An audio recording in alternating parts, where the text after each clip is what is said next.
नमस्कार। News room में आप सभी का स्वागत है। मोदी सरकार ने देश में विनिर्माण इकाइयां स्थापित करने वाली 4 चीनी विद्युत उपकरण कंपनियों को महत्वपूर्ण विद्युत परियोजनाओं की सरकारी निविदाओं में भाग लेने की अनुमति देकर नया राजनीतिक विवाद खड़ा कर दिया है।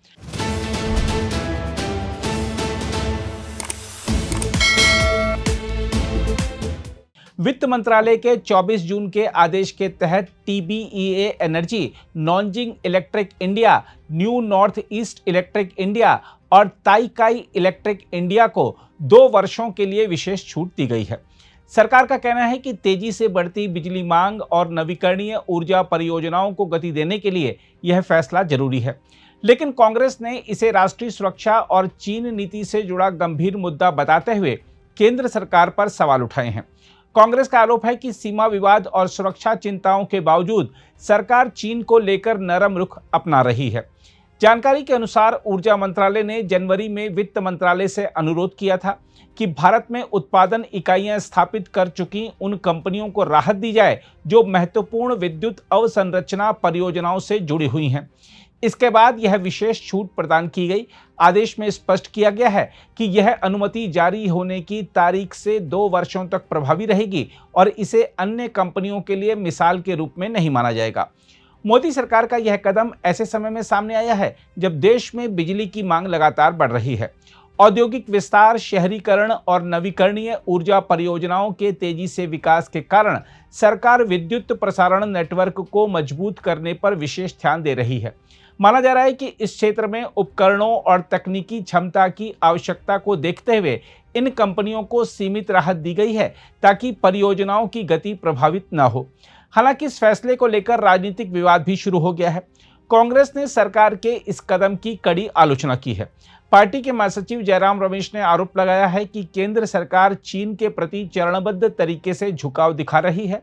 उन्होंने कहा कि यह फैसला ऐसे समय लिया गया है जब भारत और चीन के बीच सीमा विवाद पूरी तरह समाप्त नहीं हुआ है और चीन के साथ भारत का व्यापार घाटा लगातार बढ़ रहा है। उन्होंने सुरक्षा संबंधी चिंताओं का भी उल्लेख किया है।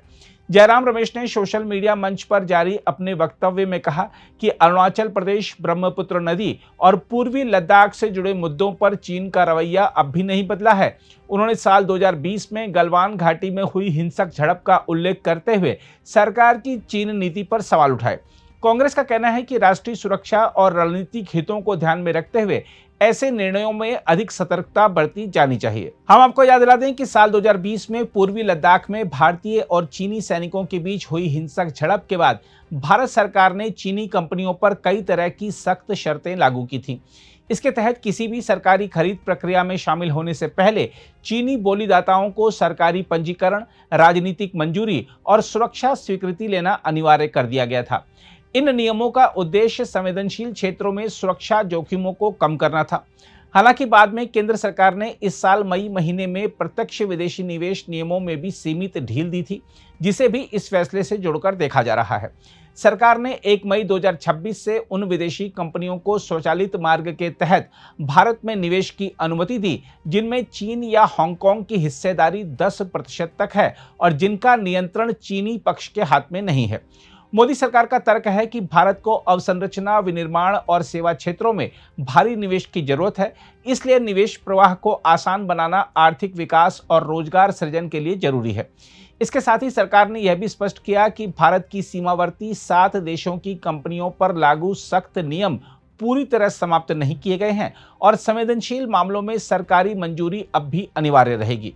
हम आपको याद दिला दें कि गलवान घाटी संघर्ष के बाद साल 2020 में लागू प्रेस नोट 3 के तहत चीन सहित भारत से सीमा साझा करने वाले देशों की कंपनियों के लिए निवेश नियम कड़े कर दिए गए थे। इसके अनुसार ऐसे देशों से आने वाले किसी भी निवेश को सरकारी मंजूरी की आवश्यकता होती थी।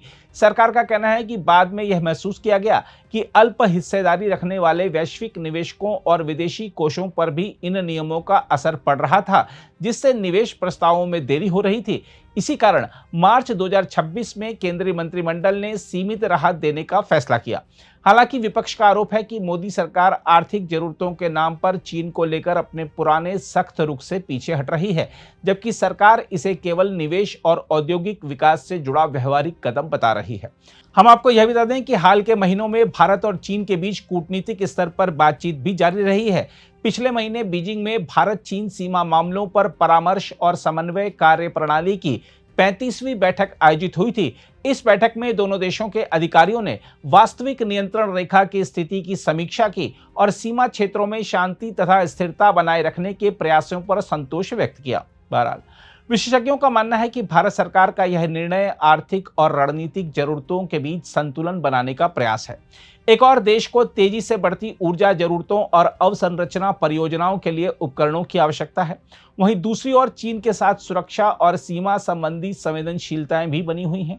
आने वाले समय में यह देखना महत्वपूर्ण होगा कि सरकार इस संतुलन को किस प्रकार बनाए रखती है और क्या इस फैसले का असर भारत चीन संबंधों तथा घरेलू राजनीति पर भी पड़ता है। अगर आप भी लेना चाहते हैं देश दुनिया की तमाम जानकारी तो आज ही सब्सक्राइब करें हमारे चैनल को। साथ ही नीचे दिए बेल आइकन को जरूर दबाएं ताकि हर अपडेट आप तक पहुंच सके।